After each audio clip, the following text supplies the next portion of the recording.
పరిశుద్ధుడా పరిశుద్ధుడా పరిశుద్ధుడా నీకు స్తోత్రములయ్యా, నీకు స్తోత్రములు ప్రభా. యేసయ్యా నీకు వందనాలు ప్రభా. జీవం గల తండ్రి నీకు వందనాలు నాయన ప్రభా. నీకు స్తుతులు స్తోత్రం చెల్లించుకుంటున్నాం నాయన. ఆశ్చర్యకరుడా, అద్భుతకరుడా, శక్తివంతమైన దేవా నీకు స్తోత్రములు నాయన. ఆలోచనకర్త నీకు స్తోత్రములు నాయన ప్రభా. పరిశుద్ధాత్మ దేవా నీకు వందనాలు తండ్రి నాయన ప్రభా.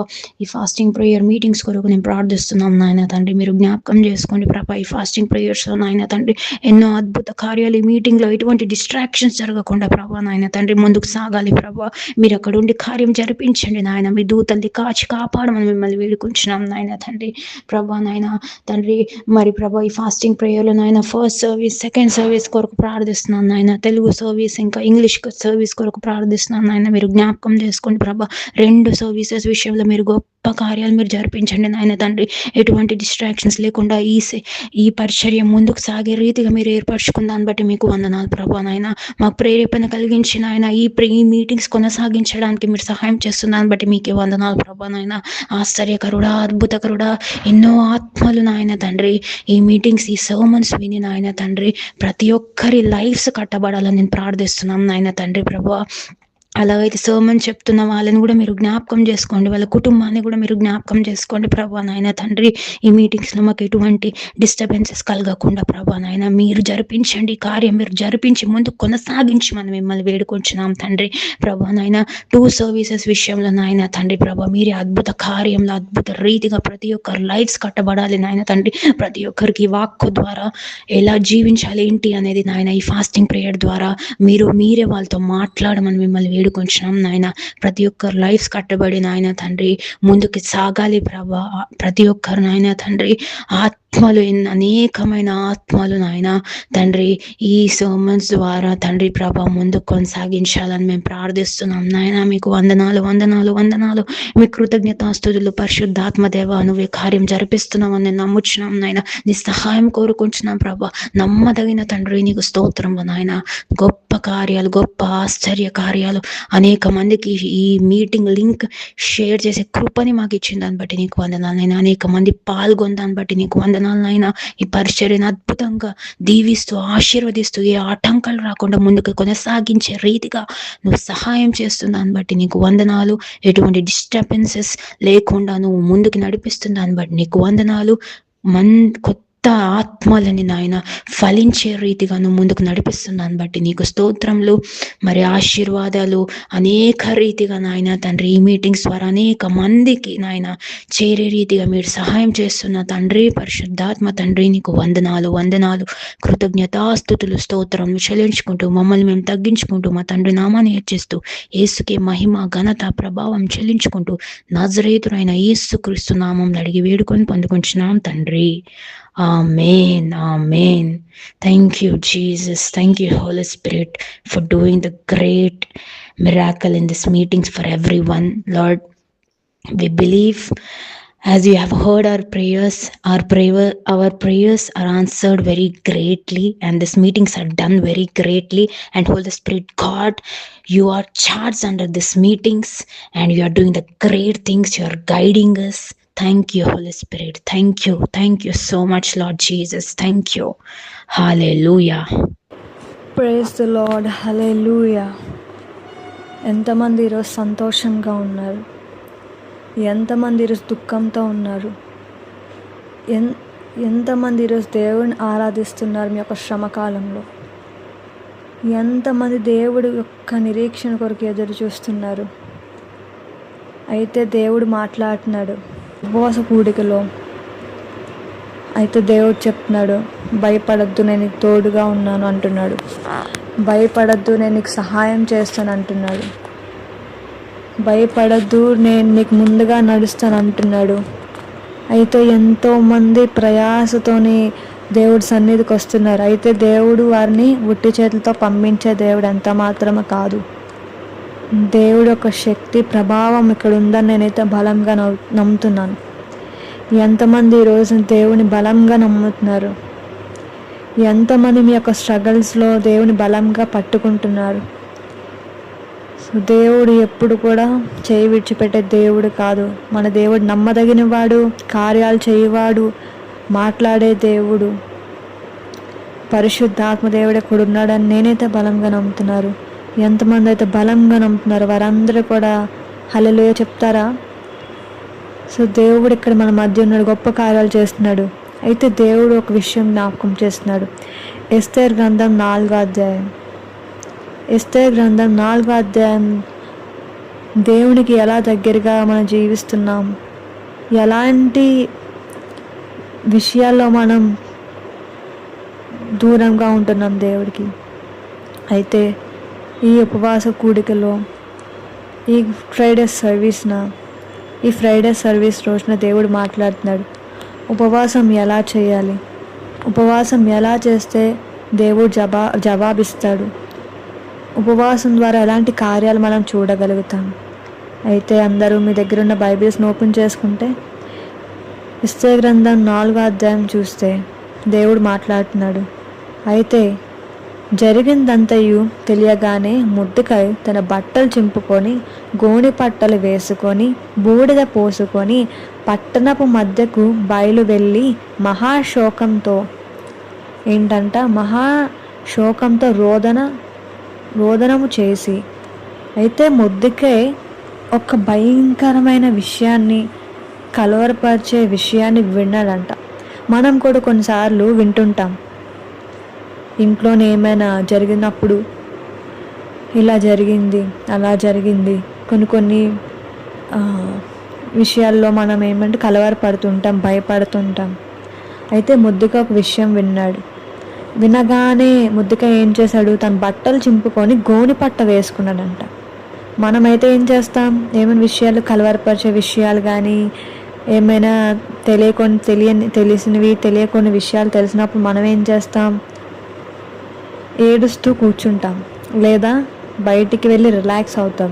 మరి ఇక్కడ బైబిల్లో ఏం చెప్తుంది, ఏం చేయాలంట? ఏదైనా విషయం తెలిసినప్పుడు మొర్దెకై అయితే ఏం చేశాడు, తన బట్టలు చింపుకున్నాడు. మనకైతే దేవుడు బట్టలు చింపుకోండి అని చెప్పట్లేదు. But what he done is, గోనె పట్ట అంటే ఉపవాసం అనే వస్త్రాలు ధరించుకున్నాడంట. మరి ఎంతమంది ఉపవాసం చేస్తున్నారు కష్టం వచ్చినప్పుడు? ఓ దేవుడా ఎందుకు ఇలా చేసావు, దేవా ఎందుకు ఇలా నా వైపునే నువ్వు ఎందుకు ఇంత నిర్లక్ష్యం చేస్తున్నావు, ఎందుకు ఇంకా నాకు ఈ బాధలు కలగజేస్తున్నావు, ఎందుకు ఈ శోధనలు నాకు ఇంకా అలౌ చేస్తున్నావు, ఎప్పుడు విడుదల చేస్తావు, ఎప్పుడు విడిపిస్తావు అని ఇలాంటి విషయాల్లో మనం దేవుడిని నిందిస్తూ ఉంటాం, దేవుణ్ణి శోధిస్తూ ఉంటాం. కానీ దేవుడు చెప్తున్నాడు, శోధనలో దేవుడు మనకి జయాన్ని ఇస్తానని చెప్తున్నాడు. శోధనలో దేవుడు, కృంగుదలలో ఉన్నప్పుడు దేవుడు లేవనెత్తని అంటున్నాడు, మనం బలపరుస్తాను అంటున్నాడు, కీర్తి ప్రభావాలతో నింపుతాను దేవుడు వాక్యం చెప్తుంది. నేనైతే ఏం చెప్పట్లేదు, దేవుడి వాక్యమే మాట్లాడుతుంది, దేవుడి యొక్క వాక్యమే మాట్లాడుతుంది. నేనైతే ఏం మాట్లాడట్లేదు. తండ్రి మాట్లాడుతున్నాడు. దేవుడు పరిశుద్ధుడు, ఆయన పరిశుద్ధుడు కనుక మనం కూడా పరిశుద్ధంగా ఉండాలి, పరిశుద్ధంగా జీవించాలి, ఇవన్నీ చేయాలి. అయితే మొర్దెకై ఏం చేశాడు, సహాయం చేస్తున్నాను బట్టలు చింపుకొని ఉపవాసం అనే వస్త్రాలు ధరించుకున్నాడు. ఎంతమందిగా వస్త్రాన్ని ధరించుకుంటున్నారు. ఎంతో మంది ప్రయాసంతో మహారోధ సన్నిధి కలిగి ఉన్నారు. అయితే దేవుడు రాజు ఎదుటకి వచ్చే దేవుడు అంత గోనె పట్ట కొనిన వాడు దేవుడి యొక్క శక్తి ప్రభావం బలంగా ఒక ఆజ్ఞ ఉంది. ఎంతమంది రోజు దేవుని బలంగా నమ్ముతున్నారు. గోనె కట్టు ఎంతమంది మీ యొక్క స్ట్రగల్స్ బలంగా ప్రవేశించకూడదని ఒక ఆజ్ఞ ఉంది. దేవుడు ఎప్పుడు కూడా చేయి విడిచిపెట్టే దేవుడు కాదు. అయితే రాజు నమ్మదగిన వాడు, కార్యాలు చేయవాడు.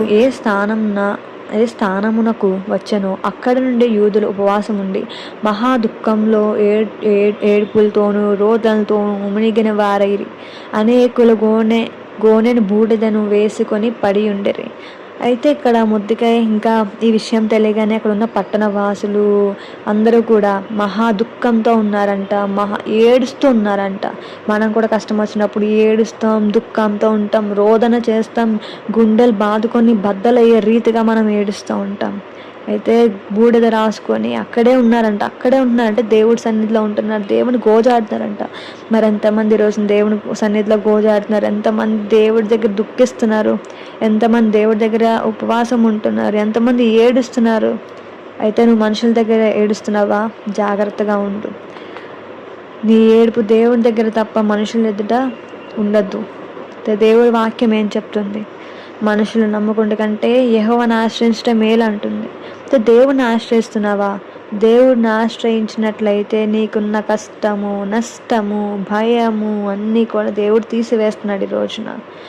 ఎస్తేరు యొక్క పనికత్తెలను, ఆమె దగ్గరనున్న షండులను వచ్చి జరిగిన దాన్ని ఆమెకి తెలియజేయగా, రాణి గొప్ప మనో విచారం కలదై మొద్దుకై కట్టుకొని నన్ను గోనె పట్టను తీసివేయమని ఆజ్ఞించి కట్టించుకొనుటకై అతని యొద్దకు వస్త్రములు పంపెను, గాని అతడు వాటిని తీసుకొనలేదు. అప్పుడు ఎస్తేరు తను కనిపెట్టి యుండుటకు రాజు నియమించిన షండుల్లో హతాకు అని ఒక వ్యక్తిని పిలిచి అది ఏమైనది, ఎందుకైనది తెలుసుకొనుటకు మొర్దెకై యొద్దకు వెళ్ళమని ఆజ్ఞించెను. హతాకు రాజు గుమ్మము ఎదుటనున్న పట్టణపు వీధుల్లో నుండి మొర్దెకై యొద్దకు పోగా, అయితే రాణి ఎస్తేరు హతాకు అనే వ్యక్తిని పంపించిందంట. ఇన్ఫర్మేషన్ తెలుసుకోవడానికి అసలు ఏం జరుగుతుంది, ఎందుకు ఇది అంతా జరుగుతుంది, మొర్దెకై ఎందుకు ఇలా చేస్తున్నాడు, ఎందుకు ఏడుస్తున్నారు. అయితే మనకు కూడా కొన్నిసార్లు ఏం జరుగుతుందో తెలియనప్పుడు ఏంటి, ఒక మనిషిని పంపించి ఎందుకు జరిగింది, ఎలా జరిగింది, అసలు ఏం జరిగింది ఇన్ఫర్మేషన్ తెలుసుకుంటే ఎందుకు, దానికంటే ఒక జవాబు, ఒక సొల్యూషన్ ఇవ్వడానికి. అయితే రాణి ఎస్తేరు కూడా ఏం చేసింది, తనకున్న ఒక వ్యక్తి హతాకు అనే వ్యక్తిని పంపించి అక్కడ ఏం జరిగింది తెలుసుకోవడానికి పంపించగా, అక్కడ ఏం జరిగింది 7వ వచనంలో, మొర్దెకై తనకు సంభవించినదంతయు యూదులను నాశనం చేయుటకు గాను హామాను వారిని బట్టి రాజు ఖజానాకు తూచి ఇచ్చనని చెప్పిన సొమ్ము మొత్తం ఇంత యనిను అతనికి తెలిపెను. వారిని సంహరించుటకే షూషానులో ఇవ్వబడిన ఆజ్ఞ ప్రతిని ఎస్తేరునకు చూచి తెలుపుమని ఆమె తన జనుల విషయమై రాజును వేడుకొని అతని సముఖమందు విన్నపం చేయుటకే అతని యొద్దకి పోవలెనని చెప్పునని దాని అతనికి ఇచ్చాను. హతాకు వచ్చిన మొర్దెకైకు మాటలను ఎస్తేరుతో చెప్పాను. అంతటా ఎస్తేరు మొర్దెకైతో చెప్పమని హతాకునకు సెలవిచ్చినదేమనగా, పిలువబడిన పురుషుడే గాని స్త్రీయే గాని రాజే గాని యొక్క అంతఃగృహమున ప్రవేశించిన ఎడల బ్రతుకున్నట్లుగా రాజు తన బంగారపు దండను ఎవరి తట్టు చాపునో వారు తప్ప ప్రతి వాడు సంహరింపబడినన్న కఠినమైన ఆజ్ఞ కలదని రాజు సేవకులందరికీ అతని స్థానంలోనున్న జనులందరికీ తెలిసేయున్నది.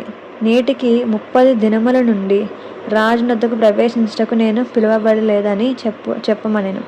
వారు ఎస్తేరు యొక్క మాటలు మొర్దెకైకి తెలపగా, మొర్దెకై ఎస్తేరుతో ఇట్లు ప్రత్యుత్తరం ఇచ్చి, రాజు నగరులో ఉన్నంత మాత్రం చేత యూదులందరికంటే నీవు తప్పించుకుందావని నీ మనసులో తలంచుకొనవద్దు.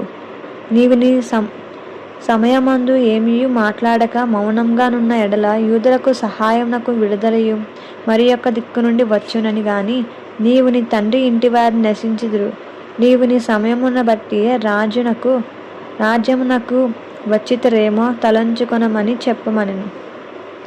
అయితే ఇక్కడ సందర్భం ఏంటంటే, మొర్దెకైకి హతాక్ అనే వ్యక్తిని పంపిస్తారు. హతాక్కి మొర్దెకై ఎందుకు ఇలా జరిగింది అంటే, మొర్దెకై జరిగిందంతా కూడా చెప్తాడు. ఇలా యూదులను చంపడానికి ఇలా పన్నాగం పన్నారు, ఇలా చేయాలనుకుంటున్నారు, అందుకని ఇదంతా మేము ఇలా జరుగుతుందని. అయితే మన గురించి కూడా, మన కోసం కూడా చాలామంది వ్యతిరేకమైన పన్నాగాలు పన్నుతుంటారు, శక్తుల్ని ఉపయోగిస్తుంటారు, ఇవన్నీ చేస్తుంటారు. అయినప్పటికీ దేవుడిచ్చిన బలాన్ని బట్టి, దేవుడిచ్చిన శక్తిని బట్టి, దేవుడు మనకిచ్చిన మాట ప్రకారంగా మనం దేవుడితో సరి సంబంధంగా కలిసి ఉన్నప్పుడు అవేమి కూడా మనల్ని ఏమి చేయలేము. అందులోంచి దేవుడు విడిపిస్తాడు.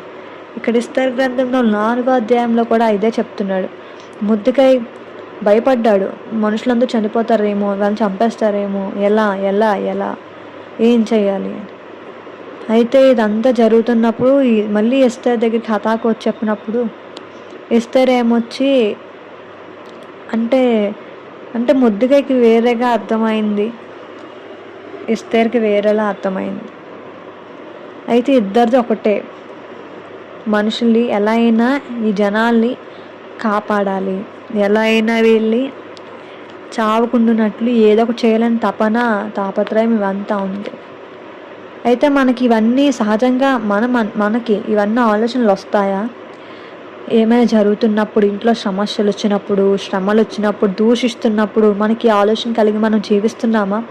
కనీసం ఈ తలంపు మనలోకి వస్తుందా? ఉపవాసం అనే ఒక వర్డ్, ఆ ఒక్క పదం మనలోకి అసలు వస్తుందా? అయితే ఏ రీతిగా దేవుడిని మనం సంతోషపరుస్తున్నాం, ఏ రీతిగా దేవుడు మనం కొని ఆడుతున్నాం, ఏ రీతిగా దేవుడి సన్నిధిలోకి వెళ్ళి గోజాడుతున్నాం. ఎంతమంది రోజు ధైర్యంగా చెప్పగలుగుతారు, నేను దేవుడి సన్నిధిలో తప్ప వేరెక్కడ నేను ఏడవలేదని, నేను దేవుడి సన్నిధిలో తప్ప వేరెవ్వరికి నేను ఏమి చెప్పలేదని ఎంతమంది ధైర్యంగా చెప్తారు? నేను దేవుడి కొరకు నిలబడుతున్నానని ఎంతమంది ధైర్యంగా చెప్తారు?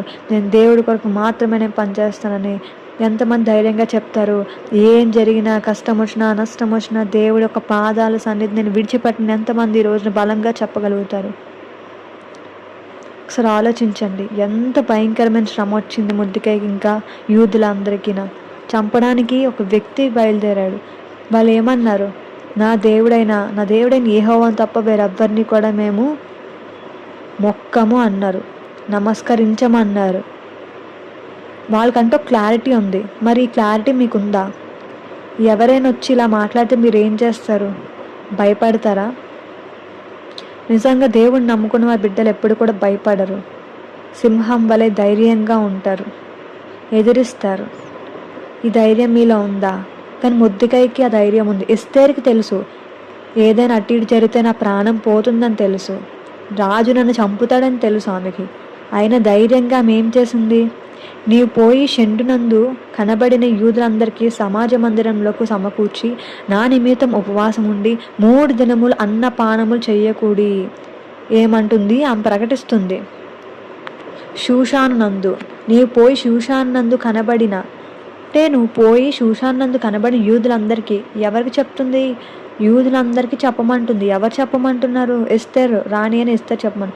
సమాజ మందిరం నాకు సమకూర్చి, సమాజ మందిరం దేవుడి సన్నిధి దగ్గర సమకూర్చి మనుషులందరినీ, జనాలందరినీ నా నిమిత్తం, ఎవరి నిమిత్తం? వాళ్ళ నిమిత్తం ఉపవాసం ఉండి 3 రోజులు అన్నపానములన్నీ మానేసి ఉపవాసం ఉండమని చెప్తుంది. మరి ఎంతమంది ఈరోజు ఉపవాసం ఉంటారు? అన్నపానాలన్నీ వదిలేసి, నీళ్లు తాగకుండా, తిండి తినకుండా 3 రోజులు ఉపవాసం ఉంటారా? కఠినమైన ఉపవాసం మీరు చేయగలుగుతారా? ఈ రోజున కష్టం వచ్చినప్పుడు, శ్రమ వచ్చినప్పుడు, నింద వచ్చినప్పుడు, అవమానం వచ్చినప్పుడు, మనుషులు మిమ్మల్ని దూషిస్తున్నప్పుడు, మనుషులు మిమ్మల్ని హేళన చేస్తున్నప్పుడు మీకు వస్తుందా ఈ ఆలోచన? మీలో కలుగుతుందా దేవుడి సన్నిధిలో పోరాడాలి అని?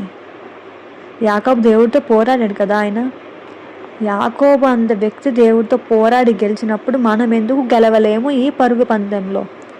దేవుడు అన్ని విషయాల్లో దగ్గరగా ఉన్నాడు, గెలిపించడానికి, అందులోంచి బయటికి తీసుకురావడానికి నీకు చూపిస్తున్నాడు. బట్ ఆ మార్గాన్ని నువ్వు చూడలేకపోతున్నావు. అంధకారంలో ఉన్నావేమో, బయటికి రమ్మని దేవుడు అంటున్నాడు. నీ యొక్క ఆత్మీయ నేత్రాలు తెరవమని అంటున్నాడు దేవుడు. దేవుడిచ్చిన ప్రతి మాట కూడా పలుకబడుతుంది, నెరవేర్చబడుతుంది. అన్ని ఆజ్ఞలు, ప్రతిదీ కూడా దేవుడి యొక్క సన్నిధానంలో అడిగిన ప్రతి మాట నెరవేరబడుతుంది. ఆయన ఇచ్చే ఆజ్ఞ ఎప్పటికీ తప్పిపోదు. అందరికీ తెలిసిన విషయం. సో 3 రోజులు ఉపవాసం ఉన్నారు, ప్రార్థించారు. అయితే నేను నా పనికెత్తలు కూడా, అక్కడ యూదులు ఉపవాసం ఉంటున్నారు, ఇక్కడ ఎస్తేరుగా ఉన్న పనికెత్తలు కూడా ఉపవాసం ఉన్నారంట. 3 రోజులు ఏమి తినకుండా. ప్రవేశించుటకు న్యాయ వ్యతిరేకముగానున్న నేను రాజునద్దకు ప్రవేశించుదను, నేను నశించను. ఆమె డిక్లేర్ చేసుకుంటే, నేను చేస్తాను. అయినా కానీ ఆమె విశ్వాసం విడిచిపెట్టలేదు. క్రీస్తులో ఉన్న ఆ యొక్క నిరీక్షణ ఆమె పోగొట్టుకోలేదు. అందుకే మనం కూడా బ్రతుకుతాం, చేస్తాం. బట్ దేవుడి పని చేసాకే ఏదైనా కానీ, ఏమీ చేయకుండా దేవుడి సన్నిధిలో ఏడవడం వల్ల లాభమేముంది? అయితే ఎస్తేరు ప్రకటించుకుంది, నేను చేస్తాను, నేను నశించదను. అటువలనే మొర్దెకై బయలుదేరి ఎస్తేరు తనకు ఆజ్ఞాపించినంతయు ప్రకారంగా జరిగించెను. అయితే ఎస్తేరు ఏం చెప్పిందో మొర్దెకైతో, ఆ మొర్దెకై దానికి బయలుదేరి అంతా చేశాడు. ఆజ్ఞ ఇచ్చింది కదా, ఆజ్ఞ ప్రకారంగా అన్నీ జరిగించాడు. ఉపవాసం ఉండడం, ప్రార్థించడం, ఇవన్నీ. మరి ఎంత జరిగింది కదా. 4వ అధ్యాయంలో మనం ఏం చూసామంటే, ఈ భయంకరమైన శ్రమ చూసాం, ఏడుపులు, దుఃఖాలు చూసినాం. మరి దాంట్లో దేవుడు విడుదల ఇచ్చాడా? మరి విడుదల మనకు ఎక్కడ కనిపిస్తుంది అంటే 5వ అధ్యాయంలో విడుదల కనిపిస్తుంది. ఎప్పుడైనా ఉపవాసం చేసినప్పుడు వేషధారలో ఉపవాసం చేయొద్దు, అందరు చూసేలాగా ఉపవాసం చేయొద్దు, అందరికీ చెప్పుకోవద్దు నేను ఉపవాసం చేస్తున్నా. సో నీ సన్నిధి, దేవుడి సన్నిధిలోకి మాత్రమే మనం కనిపించేలాగా మన ఉపవాసం ఉండాలి. మనకు పద్ధతులు ఉండాలి. మనకు కూడా దేవుడు పద్ధతులు ఇచ్చాడు, ఎలా ఉపవాసం ఉండాలి, ఎలా దేవుడు కనికరం చూపిస్తాడు. అయితే మత్తయి సువార్తలో చెప్పబడిన మాట ఒకటి ఉంది, నీ రహస్యమైన గదికెళ్ళి ఉపవాసం ఉండి ప్రార్థన చేయాలి. నీకంటూ ఒక రహస్యమైన గది ఉంది కదా, ఆ గదిలోకి వెళ్ళి తలుపు వేసుకొని నీ ప్రార్థన అంతా దేవుడికి చెప్పాలి. మనుషులు ఎదుట ఏడవడం వల్ల ఏమి రాదు, లాభం లేదు, నష్టం తప్ప ఏముండదు. నీ ముందు ఒకలా మాట్లాడతారు, నీ వెనక ఒకలా మాట్లాడతారు. అందరూ మంచి వాళ్ళని చెప్పడానికి వీలే లేదు, అలాగే అందరూ చెడ్డవాళ్ళని చెప్పడానికి వీలు లేదు. నీకంటూ ఒక సమయం ఇచ్చాడు, ఆ సమయంలో దేవుణ్ణి ఆరాధించాలి. ఇచ్చిన సమయాన్ని సద్వినియోగం చేసుకోవాలి. మనం ఎంతో ప్రయాసపడి ఎక్కడెక్కడికో తిరుగుతుంటాం, వెళ్తుంటాం. బట్ దేవుడి సన్నిధికి వెళ్ళడానికి మాత్రం మనకి ఏవో కారణాలు చెప్తూ ఉంటాం, ఇలా అయింది అలా అయింది. ఉపవాసం ఉన్నప్పుడు మనం ఎలా ఉండాలి? ఖచ్చితంగా దేవుడు చెప్పిన ఆజ్ఞలు పాటిస్తూ దాన్ని ఒక్క మార్గంలో మనం ప్రవేశించాలి. అయితే ఇక్కడ ఏమంటున్నాడు దేవుడు? 5వ అధ్యాయంలో, ఎస్తేర్ గ్రంథం 5వ అధ్యాయంలో దేవుడు అంటున్నాడు, ఇక్కడ దేవుడు విడుదలిచ్చాడు. వాళ్ళు ఎప్పటి నుంచి ఇవన్నీ వాళ్ళకి తెలుసు, యూదులకి ఎప్పటికైనా ఇవన్నీ జరుగుతాయి, ఎప్పటికైనా జరుగుతాయి, ఏంటి మా పరిస్థితి ఏంటి, ఎవరెవరో వస్తున్నారు, ఏవేవో అంటున్నారు, చంపుతామంటున్నారు, చిన్న పిల్లలు ఉన్నారు, వీళ్ళందరూ ఏమవ్వాలి, ఇలాంటి ఎన్నో ఆలోచన. కుటుంబమే నాశనం అయిపోతుంది కదా ఏదైనా జరుగుతాయి. మరి వారు ఎంత ఆలోచించుంటారో ఆ యొక్క సిచ్యువేషన్లో, వాళ్ళు ఎంతగా ఏడ్చుంటారో. అయితే మనం చూసాం కదా, ఎస్తేర్ ప్రకటించిన 3 దినాలు, ఈ 3 దినాల్లో దేవుడు కార్యం చేస్తున్న ఎస్తేర్కి నమ్మకం ఉంది. మరి ఉపవాసం చేస్తున్న మీకు ఆ నిరీక్షణ ఉందా? మీకు ఆ నమ్మకం ఉందా? మీకు ఆ విశ్వాసం ఉందా? మీకు ఆ ఆశ ఉందా? మీకు ఆ నిరీక్షణ ఉందా? దేవుడు చేస్తాడని, కార్యం చేస్తాడని మీకు ఆ నమ్మకం ఉందా? దేని మీద మీరు నిలబడుతున్నారు ఈ రోజున? దేవుడు ఒక వాక్యం పట్టుకొని మీరు నిలబడుతున్నారా? అయితే 3వ దినమందు ఎస్తేరు రాజభూషణములు ధరించుకొని రాజునగరు యొక్క ఆవరణంలో రాజు సన్నిధికి వెళ్ళి నిలిచాను. రాజనగరు ద్వారమునకు ఎదురుగానున్న రాజ వర్ణంలో తన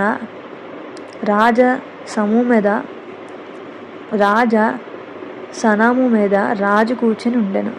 రాణి అయిన ఎస్తేరు ఆవరణంలో నిలవబడి ఎండుట రాజు చూడగా ఆమె యొద్దకు అతనికి దయ పుట్టెను. అంటే రాజుకు దయ పుట్టిందంటే ఎస్తేర్ రాణి అక్కడ నిలబడితే. అందుకే మనుషుల ద్వారా దేవుడు సహాయం చేస్తాడు. దేవుడు మనుషుల ద్వారా హృదయంలో ఒక దయను పుట్టిస్తాడు అనుకుంటాం కొన్నిసార్లు. ఎవరైనా దగ్గరికి వెళ్ళి మాట్లాడాలంటే భయం వేస్తుంటుంది. బట్ దేవుడు ఆ భయపడే విధానం, అంటే మనకు చేసే ప్రార్థన ఆయన వింటాడు, ఆలకిస్తాడు, దాంట్లో ఎలాంటి డౌట్ లేదు. అయితే మనుషుల ద్వారా దేవుడు కార్యాలు చేస్తే కొన్నిసార్లు దేవుడు స్వయంగా వచ్చి కార్యాలు చేస్తాడు. అయితే అక్కడ రాజు చూడగా ఆమె యందు దయ పుట్టిందంట. ఈ రోజున నిన్ను, ఇక్కడ స్త్రీ ఉన్నా పురుషుడున్నా ఎవరున్నా మిమ్మల్ని చూస్తే దయ పుట్టేలా ఉండాలంట. మనం అలాగే బ్రతుకుతున్నామా? మన జీవితం జీవిస్తున్నామా? ఆమెను కానీ అతను కానీ చూస్తే, అంటే యేసుక్రీస్తుని ఇలా నివసిస్తుంటే నిన్ను చూసి దయ పుట్టాలంట. వ్యక్తికి నిన్ను చూస్తే దయ పుట్టాలంట. ఏదైనా చెయ్యాలని తపన ఆ యొక్క మనుషుల్లో కలగాలంట. ఆ మనిషిలో కలగాలంట మిమ్మల్ని చూస్తే. ఎప్పుడు ఇవన్నీ జరుగుతాయి? యేసుక్రీస్తు అనే వాక్యం నీలో ఉన్నప్పుడు, నువ్వు దేవుడికి చిత్త ప్రకారంగా నడుస్తున్నప్పుడు, పరిశుద్ధాత్మ నీళ్ళు నివసిస్తున్నప్పుడు మాత్రమే ఇలాంటి కార్యాలు జరుగుతుంటాయి. అయితే రాజు తన చేతిలో నుండి బంగారపు దండను ఎస్తేరు తట్టు చాపగా ఎస్తేరు దగ్గరికి వచ్చి దండము యొక్క కొన ముట్టెను. రాణి అయిన ఎస్తేరు, మీకేమి కావాలను? మీ మనవి ఏమిటి? రాజ్యంలో సగము మట్టుకు నీకును గ్రహించదనని ఆమెతో చెప్పగా, ఎస్తేరు రాజునకు యుక్తముగా తోచిన ఎడల నేను రాజు కొరకు సిద్ధం చేయించిన విందునకు రాజైన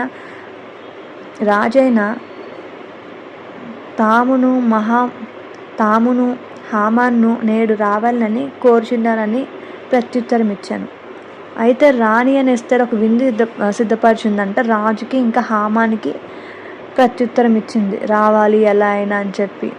అయితే ఇక్కడ ఏం జరుగుతుంది? 5వ వచనంలో, ఎస్తేరు మాటల ప్రకారంగా జరుగునట్లు హామాను చెయ్యవలనని త్వరపెట్టుమని రాజు సెలవీయగా, రాజు హామాను ఎస్తేరు చేయించిన విందునకు వచ్చిరి. రాజు ద్రాక్షపు విందుకు కూర్చుడియుండి ఎస్తేరు చూచి, నీ కోరిక ఏమిటి? అది నీకు అనుగ్రహింపబడును. నీ మనవి ఏమిటి? అది రాజ్యంలో సగం మట్టుకైనను చేయబడునని చెప్పగా. అయితే దేవుడు ఇక్కడ ఒక అవకాశం ఇచ్చాడు. ఎవరికి? ఎస్తేర్కి. ఎవరి ద్వారా? రాజు ద్వారా. అయితే రాజు అడుగుతున్నాడు, నీ కోరిక ఏంటి? అంటే మనల్ని కూడా ఎవరైనా నీ కోరిక ఏంటంటే, నేను ఐఏఎస్ అవుతా, ఐపీఎస్ అవుతా, నేను డాక్టర్ని అవుతా, ఇంజనీర్ అవుతా అని ఇలాంటి కోరికలు చెప్తాం. మరి పరిశుద్ధాత్మ నింపబడిన బిడ్డలు మనమైతే ఏం అడగాలి దేవుడిని? కోరిక ఏంటి? అది నీకు అనుగ్రహించబడుతుంది అన్నప్పుడు మనం ఎన్నో కోరికలు కోరుతాం. దేవుడు ఏం అడిగినా ఇస్తాడు, ఇవ్వడని అడగడు. అది ఆయనకి జీవితంలో మనకి కూడా ఉపయోగపడేలా ఉంటేనే దేవుడు దాన్ని అలో చేస్తాడు, ఇస్తాడు. లేదంటే దేవుడు అక్కడ ఆపుతాడు. నీ మనవి ఏమిటి? అది రాజ్యంలో సగం మట్టుకైనా చేయబడును అని చెప్పగా, ఎస్తేర్ అలాగ ప్రత్యుత్తరం ఇచ్చెను. రాజైన తమ దృష్టికి నా ఎడల దయ కలిగి నా మనవి చెప్పున, నా కోరిక చెప్పునను జరిగించుట రాజుకైన తమకు అనుకూలమైతే, రాజువైన తామును హామాను మీ నిమిత్తం నేను చేయింపబోవు ఇందునకు రావలను. రాజైన తాము చెప్పినట్లు రేపటి దినమున నేను చేయుదును. ఇది నా మనవని నా కోరిక నేను. ఆ దినమందు హామాను సంతోషించి,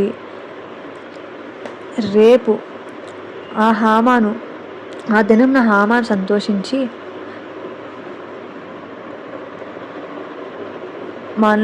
మనలోత్సాహము గలవాడే బయలువెళ్ళి రాజగుమ్మం నుండి మొర్దెకై తను చూచియు అతడు లేచి నిలవకయు కదలకయు ఉన్నందున మొర్దెకై మీద బహుగా కోపగించెను. అయితే ఆ దినమందు హామాన్ అంటే సంతోషించాడంట ఎస్తేర్ మాటలు విని. ఎందుకు? రేపు దినాన్న నేను చేయుదును అని అంటది కదా. రాజైన తామును హామాను మీ నిమిత్తం నేను చేయింపబో విందుకు, ఎందుకంటే రేపు విందు రావాలని చెప్పి రిక్వెస్ట్ చేస్తే సంతోషించాడు. తర్వాత ఇది బాగా ఉత్సాహంతో సంతోషం. ఇప్పుడు ఎవరంటే శత్రువులు ఏం చేస్తారు?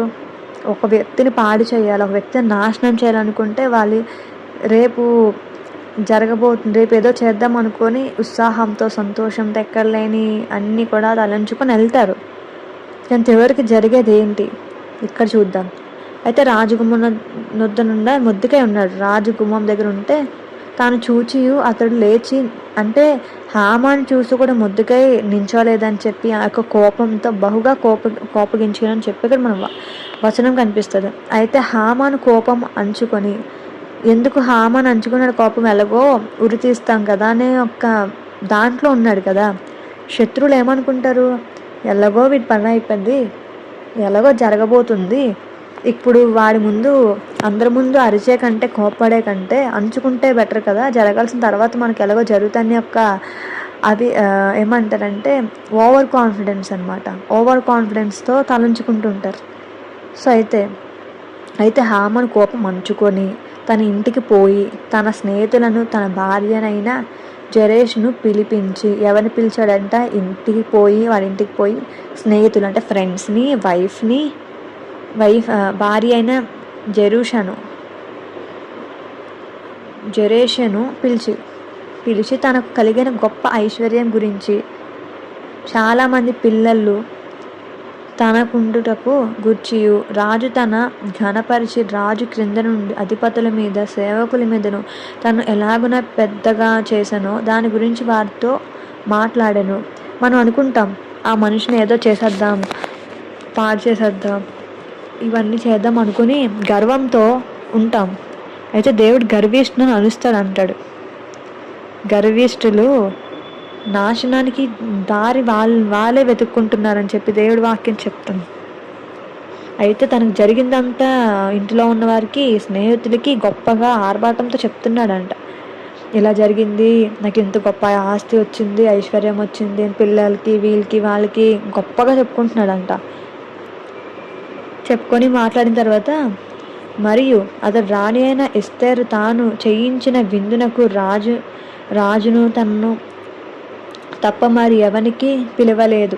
రేపటి దినమున కూడా రాజుతో కలిసి విందునకు రమ్మని నాకు సెలవైనదని తెలియజేశాను. అంటే వైఫ్తోనే అందరితో చెప్తున్నాడు, ఎవరికి నేను గొప్ప భాగ్యం నాకు దొరికింది, ఒక సీఎం పక్కన నాకు ప్లేస్ దొరికింది, రేపు వాళ్ళ ఇంటికి నన్ను డిన్నర్కి పిలిచారు, ఇంత హ్యాపీనెస్ చెప్తున్నారు. బట్ అక్కడ వాళ్ళు ఏం చేస్తున్నారు, వాళ్ళు ఏం ప్లాన్స్ ఉన్నాయి వాళ్ళు తెలియదు కదా. హ్యాపీగా ఉంటారు అంటే ఇద్దరితో ఒకే టైప్ ఆఫ్ థింకింగ్ లెవెల్స్ ఉంటాయి, ఒకేలాగా ఆలోచిస్తూ ఉంటారు.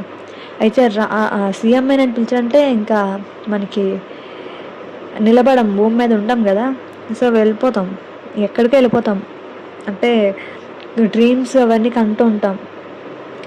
అయితే ఈ మొద్దుకాయ గురించి కూడా ఈ హామాని ఎన్నో భయంకరంగా ఆలోచించాడు, ఎన్నిసార్లు తిట్టుకున్నాడో, ఎన్నిసార్లు సొనిగాడో, ఇవన్నీ దేవుడు చూడ్డా.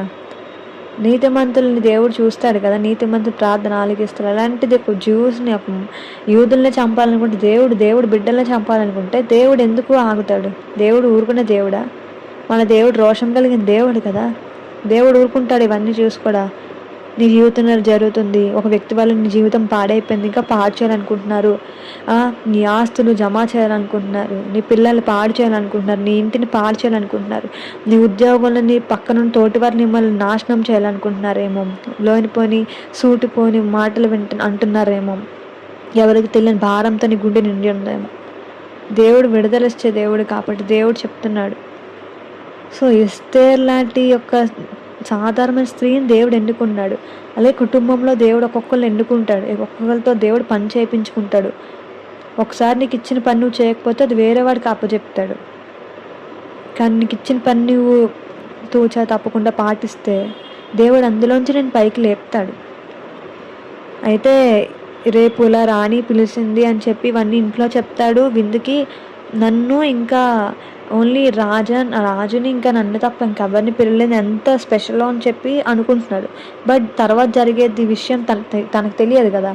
అయితే యూదుడైన మొద్దుకాయ రాజగుమ్మంలో కూర్చుని ఉండుట నేను చూచినంత కాలము ఆ పదవి అంతటి వలన నాకు ప్రయోజనం ఏమీ లేదు అతడు చెప్పగా, అతని భార్య అయిన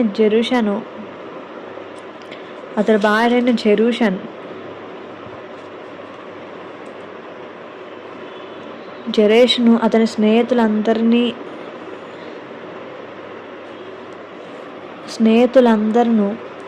10 మూరల ఎత్తుగల యొక్క ఉరికొయ్య చేయించుము, దాని మీద మొద్దుకై ఉరితీయించబడినట్లు నీవు రాజుతో మనవి చెయ్యము.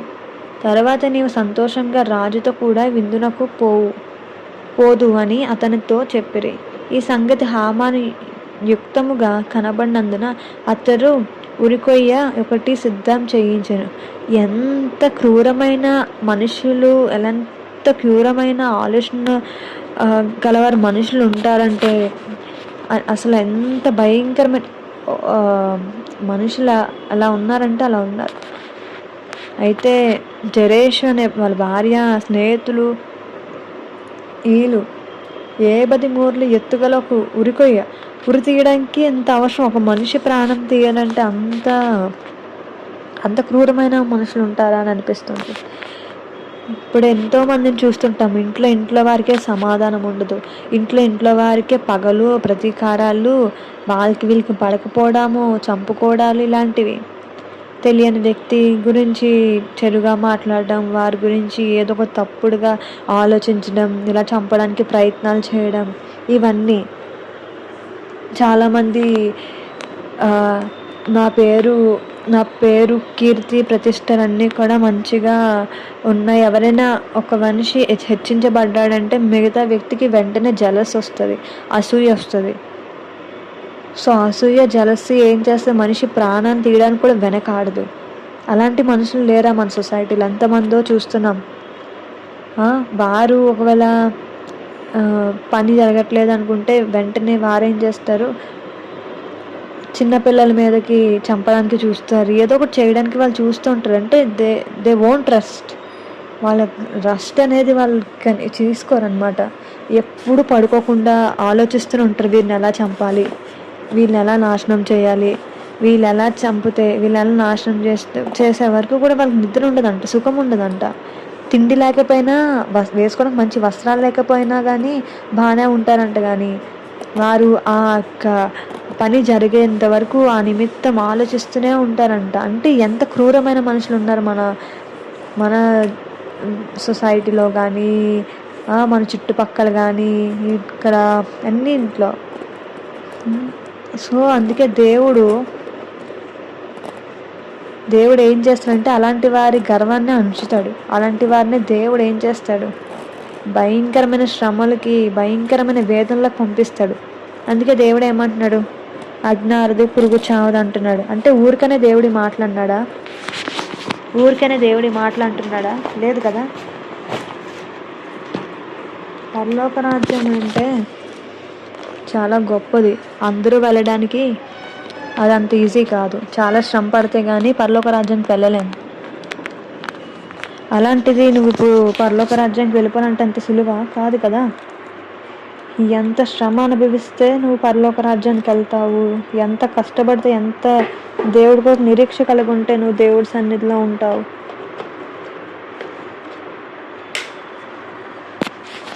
అంటే పరలోక రాజ్యం వెళ్ళిపోవడం అంత సులువే కాదు. దానికి ముందు కష్టము, నష్టము అన్నీ అనుభవించితేనే పరలోక రాజ్యానికి వెళ్ళడానికి లేదు. ఎవరైతే మన కొరకు ఇలా పన్నాగాలు చేస్తున్నారో వాళ్ళందరూ దేవుడు ఏం చేస్తాడంటే నాశనం చేస్తాడు. అదే ఇక్కడ జరుగుతుంది ఎస్తేరు గ్రంథంలో. ఒక సాధారణమైన వ్యక్తితో ఏంటి అసలు పగ? ఎంత భయంకరమైన గర్వంతో ఉంటున్నారు మనుషులు. ఆస్తులు సంపాదిస్తున్నారు, అంతస్తులు అన్నీ సంపాదిస్తున్నారు, కానీ వారిలో ఉన్న అసూయ మాత్రం తీయలేకపోతున్నారు. ఆ సెల్ఫిష్నెస్ అనేది మాత్రం అలానే ఉంటుంది. తీయటి మాటలు, తేనె లాంటి మాటలు పలికిన మాటలు మాట్లాడుతూ ఉంటారు. అందరినీ నమ్మొద్దని దేవుడి వాక్యమే చెప్తుంది. అది ఎవరైనా కానీ దేవుడిని మాత్రమే నమ్మాలి, దేవుడిని మాత్రమే ఆలోచించాలి, దేవుడిని మాత్రమే, దేవుడు చేస్తున్న కార్యాలు మనం చూడాలి, దేవుడిని కనిపెడుతూ ఉండాలి ఆయన ఏం చేస్తున్నాడు అనేది. ఇదంతా సంతోషంగా ఉన్నాడంట ఈ హామాను. దుష్టులు ఇలాగే కదా, విర్రవీగుతారు, సంతోషపడతారు, ఏదో చేద్దామని ఒక ఆలోచన, తపన అవన్నీ జరుగుతుంటాయి. అయితే ఎంత 53 ఎత్తుగల ఉరికొయ్యని చేయించండి, ఎవరిని మొద్దుగా సాధారణమైన మనిషిని చంపడానికి, ఉరి తీయడానికి ఇదంతా పెద్ద ప్లాన్. అంటే మనకు తెలియకుండా ఎంతోమంది మన పక్కన గోతులు తవ్వుతూ ఉంటారు. బట్ మన నీతిగా నిజాయితీగా దేవుడి సన్నిధిలో నిలబడినప్పుడు అవి ఏం కూడా మనం ముట్టలేవు, తాకలేవు, ఏం చేయలేవు అన్నమాట. ఎవరు తవ్విన గుంటలో వారే పడతారు. అయితే రేపు నువ్వు రాజుతో మనవి చేయము, తర్వాత నీవు సంతోషంగా రాజుతో కూడా విందునకు పోదువు అని అతనితో చెప్పారు. ఈ సంగతి హామానులకు యుక్తంగా, అంటే గొప్పగా కనిపించిందంట.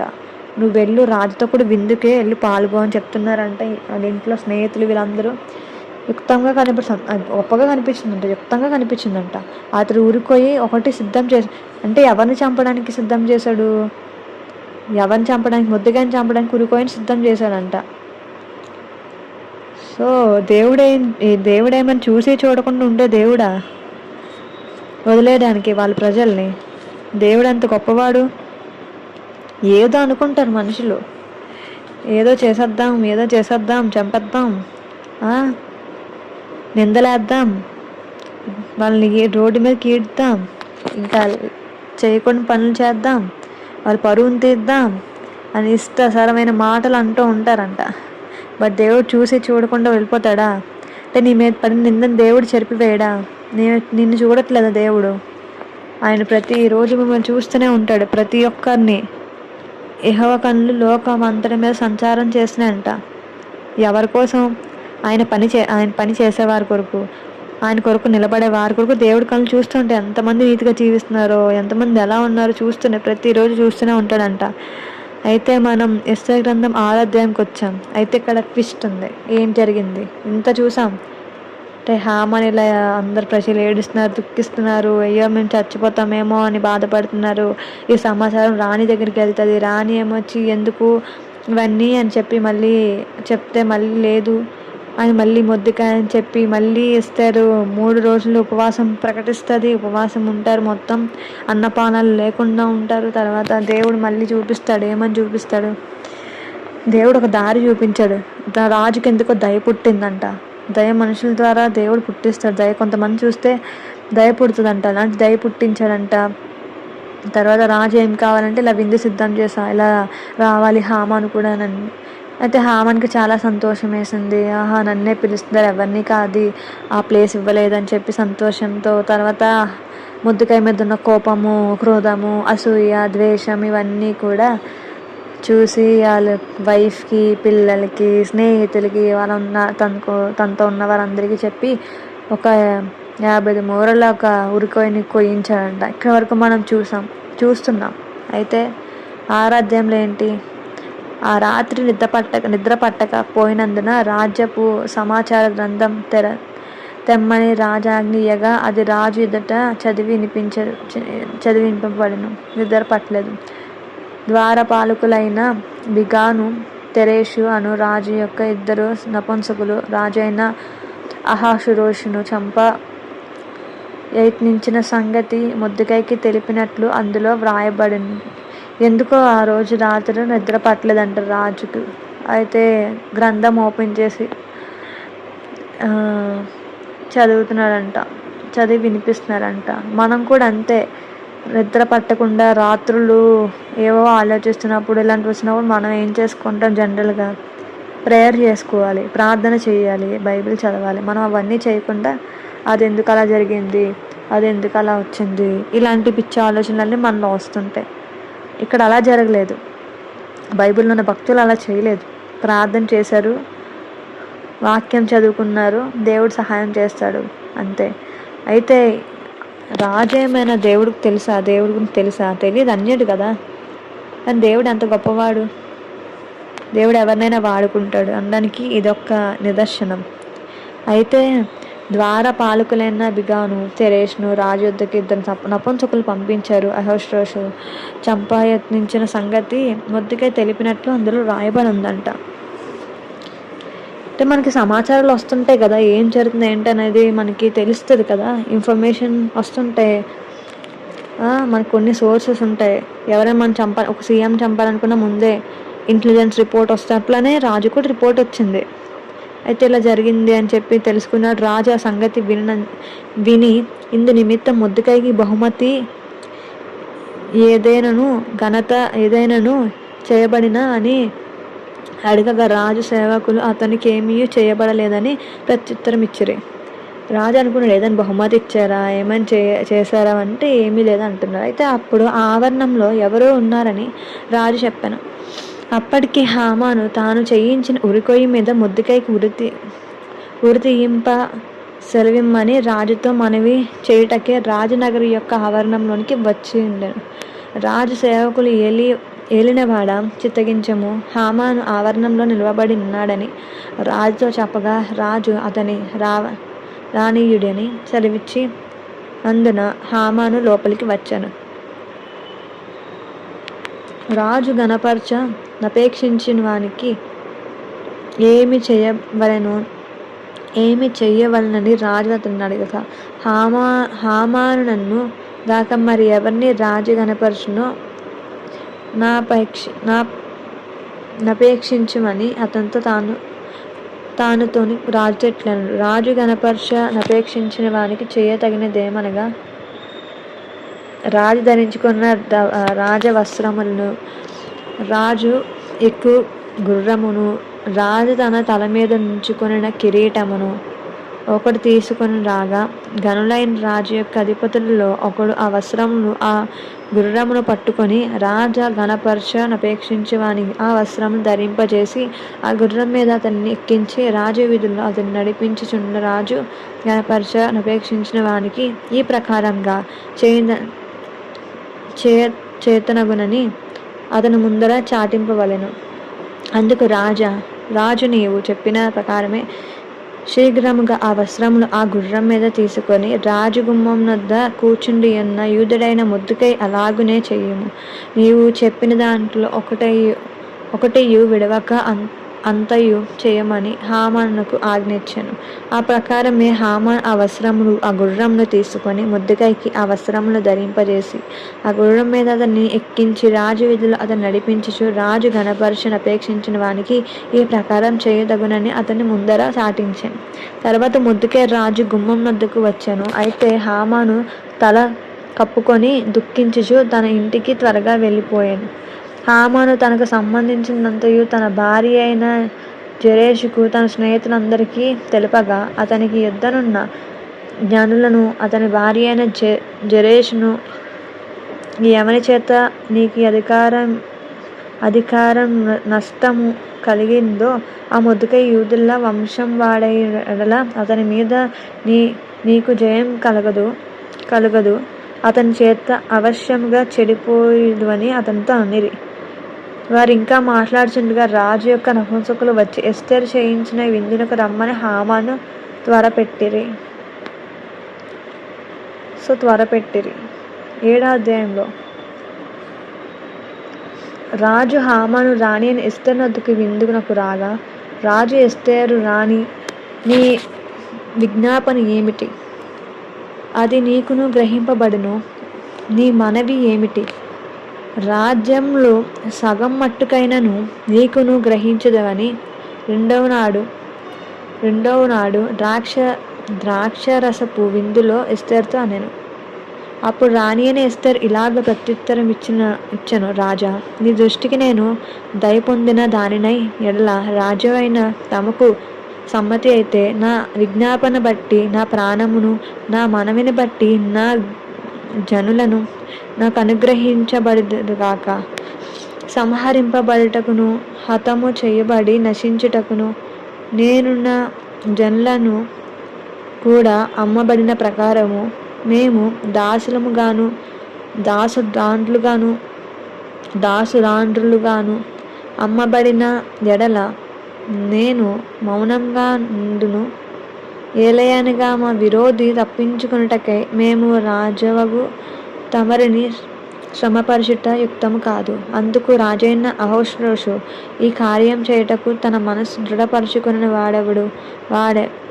వాడేడి అని రాణి యగు ఎస్తేరును అడగగా, ఎస్తేరు విరోధి యగు ఆ పగవాడు దుష్టుడైన ఈ హామానే అనెను. అంతటా హామాను రాజు ఎదుటను రాణి ఎదుటను భయక్రాంతుడాయెను. అంటే హామాన్ ఏమనుకున్నాడు, విందుకు పిలవగానే వెళ్ళిపోయాడు. బట్ అక్కడ జరుగుతున్న ఏంటో తనకు తెలియదు. సో ఎవరైనా మన మీద దాడి చేయాలనుకుంటే అదే దాడిలో వాళ్ళు కూడా తిరిగి పడతారు. అదే దాడిలో దేవుడు వాళ్ళు తీసుకువెళ్తాడు. దేవుడు చాలా గొప్పవాడు. వాళ్ళ ప్రజలకు అన్యాయం జరుగుతుందంటే దేవుడు ముందుగానే అక్కడ వెళ్ళి నించుంటాడు. ఎవరొకరి ద్వారా దేవుడు మనుషుల ద్వారా సహాయం చేస్తాడు. దేవుడే దేవదూతలు పంపిస్తాడు. స్వయంగా ఆయన అక్కడ నుండి కార్యం చేస్తాడు. అయితే విందుకు పిలిపించి రాణిని అడగగా ఎవరు అని రాజు అడుగుతున్నప్పుడు ఈ పగవాడైన ఈ దుష్టుడైన ఈ హామాన్ అని చెప్పి రాణి చెప్తుంది. వెంటనే ఏమైంది, భయపడ్డాడు. ఇంతవరకు ఎలా ఉన్నాడు, ధైర్యంగా నన్ను ఎవరు ఆపుతారులే, నన్ను ఎవరేం చేస్తారులే, నన్ను చేయడానికి ఎవరికి ధైర్యం సరిపోదు అని చాలామంది అనుకుంటారు. మనలో కూడా నేను వారి మీద రోజు నిందలేస్తున్నాను, రూమర్స్ స్ప్రెడ్ చేస్తున్నాను, తప్పుగా మాట్లాడుతున్నాను, ఎగతాళి చేస్తున్నాను, హేళన చేస్తున్నాను, అవహేళన చేస్తున్నాను, ఇలాంటివన్నీ జరుగుతున్నాయి అంటే నేను గొప్పవాడిని, గొప్పదాన్ని అని మనం అనుకుంటాం. బట్ దేవుడు అవన్నీ చూడు. ఎవరైతే ఆయన ఆజ్ఞ ప్రకారంగా జీవిస్తారో, ఎవరైతే వణుకుతూ భయపడుతూ దేవుడి సన్నిధిలో గజగజలు ఆడతారో, దేవుడు వారి పక్షాన్ని ఆయన దృష్టి ఉంచుతాడు. ఎవరిని అపవిత్ర పాలు చేద్దామని వాళ్ళే అక్కడ పడతారు. అయితే మరి హామాన్కి ఏమైంది? ఇప్పుడు రాజు ఆగ్రహం ఉంది, ద్రాక్షరసపు విందును విడిచి నగరు మనమునకు పోయి, అయితే రాజు తనకు ఏదో పని నిర్దేశించనని హామాను తెలుసుకొని రాణి అయిన ఎస్తేరు ఎదుట తన ప్రాణం కొరకు విన్నపములు చేయుటకే పిలిచాను. నగరు వనంలో నుండి ద్రాక్షరస విందు స్థలమునకు రాజు తిరిగి రాగా ఎస్తేరు కూర్చుండి ఉన్న శవం మీద హామాను బడియుంట చూచి, వీడు ఇంటిలో నా సముఖం ఎదుటనే రాణి బలవంతం చేయునా అని చెప్పును. ఆ మాట రాజు నోట రాగానే బంటులు హామాను ముఖమునకు ముసుగు వేసిరి. రాజు ముందర నుండి షండులలో హరోగ్న అనునొక్కడు ఏలినవాడ చిత్తగించము. రాజు మేలు కొరకు మాట్లాడిన మొర్దెకైని ఉరితీయుటకు హామాను చేయించిన 50 మూరల ఎత్తుగల ఉరికొయ్యి హామాను ఇంటి యొద్ద నాటబడి ఉన్నదనగా రాజు దాని మీద వాని ఉరితీయుడని ఆజ్ఞ ఇచ్చాను. కాగా హామాను మొర్దెకైకి సిద్ధం చేసిన ఉరికొయ్యి మీద వారి అతన్నే ఉరితీసి అప్పుడు రాజు యొక్క ఆగ్రహం చల్లారును. ఎక్కడైతే మనం పడతామో అక్కడే లేస్తాం అన్నట్లు ఎవరైతే మనం నాశనం చేయాలనుకున్నా వాళ్ళే ఆ నాశనంలో, ఆ గుంటలో. మొర్దెకై ఎన్నో ఆలోచించాడు, ఇలా చంపుదాం, ఇలా ఉరితీద్దాం అని చెప్పి 50 మూరల ఎత్తుగల ఉరికొయ్యిని పెట్టాడంట ఇంటి దగ్గర. అదే ఇంటి దగ్గర ఏమయ్యాడు? మరణించాడు, అక్కడే చచ్చిపోయాడు. అంటే దేవుడు కార్యాలు చేస్తే అలా చేస్తాడు. మనం అనుకుంటాం, ఎందుకు దేవుడు ఆలస్యం చేస్తున్నాడు, ఎందుకు దేవుడు మా వైపు చూడట్లేదు. మన యొక్క తలంపుల్లోకి ఎన్నో వస్తుంటాయి, కానీ మనకు దృష్టి దేవుడి మీద ఉంచినప్పుడు ఇవన్నిటి నుంచి కూడా దేవుడు తప్పిస్తాడు. ఎన్నోసార్లు మనం విసిగిపోతుంటాం, ఎన్నోసార్లు మనం ఏంటి నాకే శ్రమ, నాకే ఈ బాధ, ఎందుకు నా వారే నన్ను ఇలా మోసం చేస్తున్నారు, ఎందుకు నా వారే నాతో ఉన్న వాళ్ళు నా గురించి చెడుగా మాట్లాడినారు, నాతో తిరిగిన వారే నా గురించి తప్పుగా చెప్తున్నారు, నేను వారికి ఏమీ చేయలేదా, వారికి ఎన్నోసార్లు నేను సహాయం చేశానే, ఎన్నోసార్లు నేను వారికి కరువులో ఉన్నప్పుడు, ఇబ్బందులు ఉన్నప్పుడు, బాధలో ఉన్నప్పుడు అలాంటి విషయాల్లో నేను ఉన్నానే, హెల్ప్ చేశానే, ఇప్పుడు నా వరకు వచ్చినప్పటికి నా గురించి ఇంత చెడుగా చెప్తున్నారే, నాకెంత భారంతో ఉందో నా గుండె, ఎలాంటి నా ముక్కలు అయిపోయిన స్థితిలో నేను ఉన్నాను. అలాంటి తలంపులు, అలాంటి ఆలోచనలు మనలో వస్తాయి. అయితే దేవుడు బిడ్డలారా, దేవుడు అంటున్నాడు, నేను మీ చేయి విడిచిపెట్టాను అంటున్నాడు. ఎక్కడైతే ఉరి తీయాలి, ఎక్కడైతే నాశనం చేయాలనుకుంటున్నారో మీ శత్రువులు, అక్కడ నేను ఆ ఉరికొయ్యలో నిలబెడతానని చెప్పి దేవుడు వాక్యం సెలవిస్తుంది.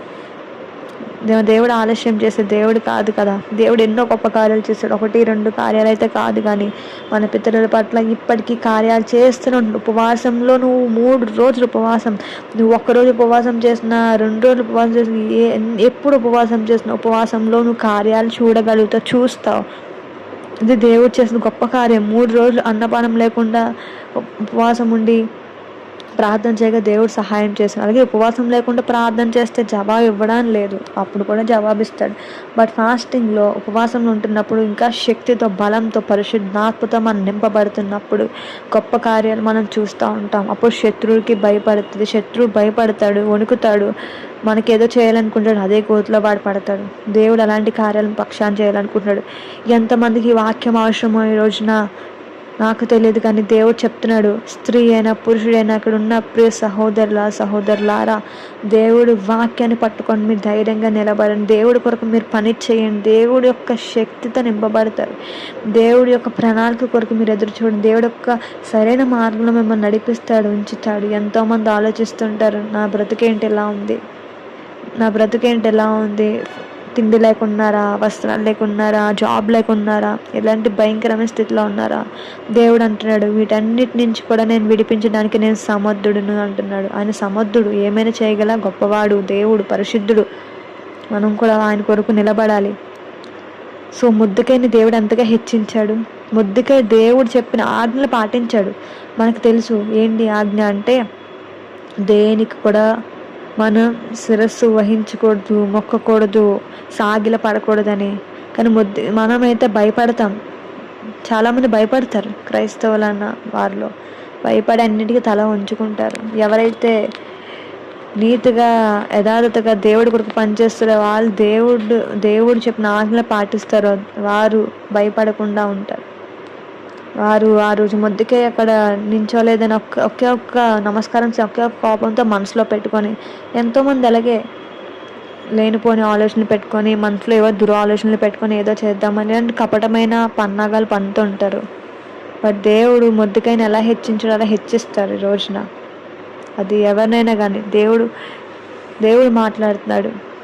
దేవుడి వాక్యం మాట్లాడుతుంది. దేవుడి వాక్యాన్ని పట్టుకొని మనం బయలుదేరాలి. దేవుడు సహాయం చేసే దేవుడు, సహాయం చేస్తాడు, విడిపిస్తాడు. విడిపించిన కానీ సమర్థుడు. ఈ రోజున అలాంటి స్థితిలో ఉన్న ముద్దుకై దేవుడు లేవనెత్తాడు, ఉంగరం తొడిగాడు, గుర్రం మీద ఎక్కించి మొత్తం ఊరంతా చూసేలా చేశాడు. ఇప్పుడు నువ్వు ఎంత బాధపడుతున్నావేమో, ఎంత శ్రమ అనుభవిస్తున్నావేమో, కానీ దేవుడు హెచ్చించే రోజు దగ్గరలో ఉంది, రాబోతుంది. అది నీ జీవితం నెరవేర్చబడుతుంది. కానీ ఎదురు చూస్తూ ఉండాలి దేవుడు చేసే కార్యాల కోసం, దేవుడు చేసే అద్భుతాల కోసం, ఇవన్నీ సూర్యకార్యాలు చూడడానికి మనం ఎదురు చూస్తూ ఉండాలి. నిరీక్షణ కలిగి మనం జీవించాలి. ఆయనలో మనం నాటబడాలి, ఆయన వాక్యంలో నాటబడాలి. ఎస్తేరు ఒక్క సాధారణమైన ఒక వ్యక్తి, అలాంటి దేవుడు ఎన్నుకొని దయ పుట్టించేలా చేశాడు, రాణిగా చేశాడు. ఈరోజు నేను రాణిగా, రాజుగా చేయాలనుకుంటున్నాడు. నిరీక్షణ ఉందా? ఆయన కొరకు నిలబడతావా? నేను నశిస్తే నశించదను, నేను చేస్తే చేస్తానని చెప్పిస్తారన్న మాటలు మీరు చెప్పగలుగుతారా దేవుడి కొరకు? ఈరోజు దేవుడు అంటున్నాడు, అన్ని విషయాల్లో నేను విడిపించడానికి నేను సమర్థుడిని.